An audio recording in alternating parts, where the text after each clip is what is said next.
பொள்ளாச்சியில் இளம் பெண்களை ஆபாச வீடியோ எடுத்து பாலியல் டார்ச்சர் செய்த விவகாரத்தில் கைது செய்யப்பட்ட அதிமுக பிரமுகர் பார் நாகராஜ் உள்ளிட்ட 4 பேர் ஜாமீனில் விடுவிக்கப்பட்டனர்.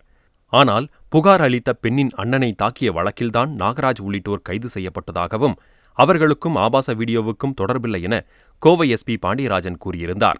கட்சியில் இருந்தும் நாகராஜ் நீக்கப்பட்டார்.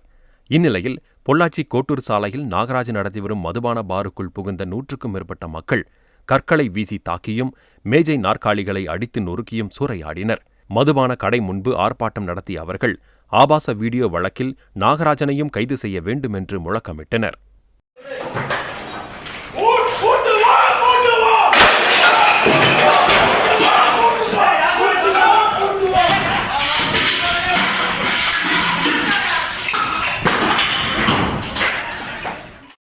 இதுபோல மேலும் பல செய்திகளோட அப்டேட்ஸுக்கு தினமலர் யூடியூப் சேனலை சப்ஸ்கிரைப் பண்ணுங்க. பக்கத்துல ஒரு பெல் பட்டன் இருக்கும், அதையும் கிளிக் அப்படின்னு பிரஸ் பண்ணிட்டு Facebook, Twitter, Instagram போன்ற சமூக வலைதளங்களையும் எங்களை ஃபாலோ பண்ணுங்க.